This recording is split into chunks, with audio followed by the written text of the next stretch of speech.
खटमलपुर नाम के एक गांव में महेश अपनी पत्नी रूपा के साथ रहता था। वैसे तो महेश एक पढ़ा लिखा व्यक्ति था, लेकिन गांव में बेरोजगारी होने के कारण उसे कहीं काम नहीं मिल सका। इसलिए महेश और रूपा ने गांव में ही एक पानी पूरी का स्टॉल खोल लिया। पूरे गांव के लोग वहां पर पानी पूरी खाने बड़े चाव से आया करते थे। खटमलपुर गांव शहर के पास होने की वजह से गांव वालों को शहर का पिज्जा और बर्गर ज्यादा पसंद आने लगा था। इस वजह से पानी पूरी की बिक्री कम हो गई थी और महेश और रूपा परेशान होकर सोचने लगे। देखा रूपा, आज भी हमारा व्यापार कुछ खास नहीं हो रहा है। मुझे तो कभी कभार डर लगता है कि कहीं हम रास्ते पर ना आ जाएं। इसमें डरने की कोई बात नहीं है। अगर आज मुनाफा हो रहा है तो कल हमें थोड़ा नुकसान भी झेलना ही होगा। ये तो नियम ही है ना जी।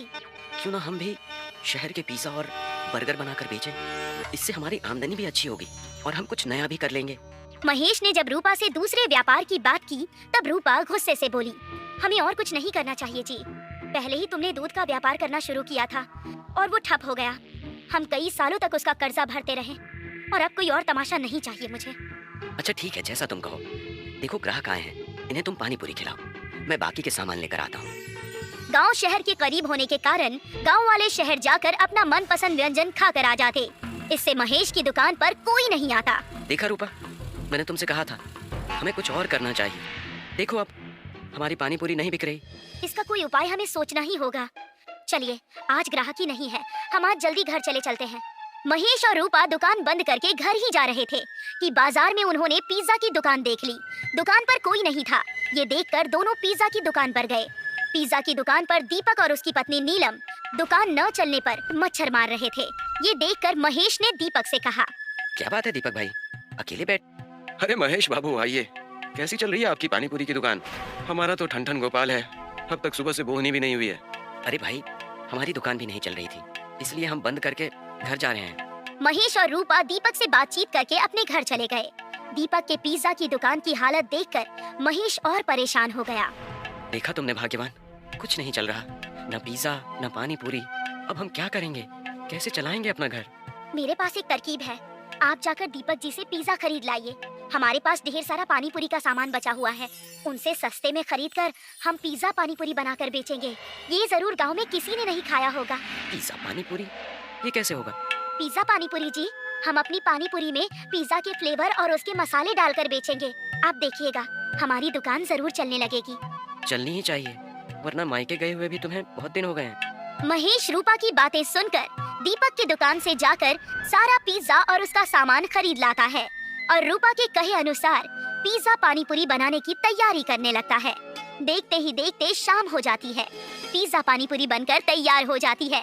पिज्जा पानी पूरी की सुंदरता देखकर दोनों बहुत खुश होते हैं। देखो तो कितना सुंदर लग रहा है, मैंने एक खाकर भी देखा। मैंने ऐसा स्वादिष्ट व्यंजन सदियों से नहीं खाया था। भाग्यवान, हमारा जीवन बदलने वाला है। शांति रखिए जी, देखिए ग्राहकों के आने का समय भी हो चला है। बस सब शुभ शुभ हो। उस वक्त महेश के दुकान पर एक बुजुर्ग और उनके दो बेटे आए, जिन्होंने पिज्जा पानी पूरी खाई और कहा, अरे इतना स्वादिष्ट पानी पूरी अपने गांव में, ये तो लाजवाब है। मुझे पैक करके और दे दो, इसे मैं अपने बाकी के घर वालों को खिलाना चाहता हूँ। और क्या था, महेश की पिज्जा पानी पूरी जोरों से चलने लगी। रूपा और महेश की मानो लॉटरी ही लग गई हो। पूरे गांव में पिज्जा पानी पूरी का बोलबाला हो गया था। महेश ने बड़ी सी पिज्जा पानी पूरी की दुकान भी ले ली। लेकिन ये सब बात दीपक और उसकी पत्नी नीलम को खाए जा रही थी। ये देखकर नीलम ने दीपक से कहा, देखा आपने कैसा हमारा व्यापार उन्होंने ठप कर दिया। हमारे पास आकर हमसे ही पिज्जा का सामान लेकर हमारे पीठ के पीछे छुरा घोंप दिया। उन्होंने कौन सा छुरा घोपा, उन्होंने मेहनत की है, इसलिए आज वो हमसे ज्यादा खुश हैं और हमारी दुकान भी ठीक ठाक चल रही है। गुजारा हो जाता है, इतना काफी है। आप तो मेरी सुनते ही नहीं है। मैं कह रही हूँ ना, हमें अपना व्यापार और बढ़ाना चाहिए। हमें भी पिज्जा पानी पूरी बनाकर बेचना चाहिए, महेश और रूपा की तरह। इससे हमारे पास भी कुछ पैसे आ जाएंगे और हम भी बड़ी सी दुकान खोल लेंगे। नीलम के जिद के कारण दीपक को पिज्जा पानी पूरी की दुकान खोलनी पड़ गई और ठीक महेश के दुकान के सामने दीपक और नीलम अपने पिज्जा पानी पूरी की दुकान लगाने लगे। ये बात जब महेश और रूपा को पता चली तो उन्हें इस बात से बिल्कुल भी परेशानी नहीं हुई, बल्कि महेश ने दीपक की दुकान देखकर रूपा से कहा, दीपक भाई ने दुकान खोल ली है, शायद उन्हें भी पिज्जा पानी पूरी का व्यापार अच्छा लगा। उनसे ही हमने ये सीखा है। चलो अच्छा है, भगवान करे उनकी भी दुकान चलने लगे और तरक्की हो। लेकिन ऐसा नहीं होता। दीपक और नीलम की दुकान ठप हो जाती है। ग्राहक के नाम पर वहाँ पर भी दोनों मच्छर ही मारते हैं। दीपक और नीलम को परेशान देखकर रूपा महेश से कहती है, सुनिए जी, हमें दीपक और नीलम की मदद करनी चाहिए। उनका व्यापार ना, कोई ग्राहक उनके पास नहीं जाता। हमें उन्हें इस मुसीबत से निकालना चाहिए। क्यों ना हम उन्हें अपनी दुकान संभालने का मौका दें। भगवान की कृपा से हमारी दुकान बहुत अच्छी चल रही है और तरक्की कर रही है। उन्हें हम इस दुकान पर काम करने दें और हम एक और दुकान खोल लेते हैं जहां हम पिज्जा पानी पूरी बेचेंगे। लेकिन ये बात क्या वो स्वीकार करेंगे? चलिए पूछ कर देखते हैं।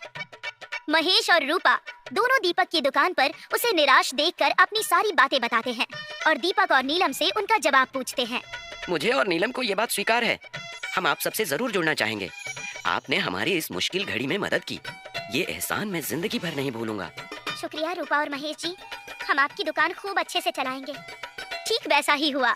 महेश और रूपा ने नई दुकान खोलकर वहाँ पिज्जा पानी पूरी का व्यापार शुरू किया नई जगह पर, और दीपक और नीलम को अपना पुराना व्यापार चलाने की सलाह दी। दोनों परिवार तरक्की कर खुशी खुशी रहने लगे।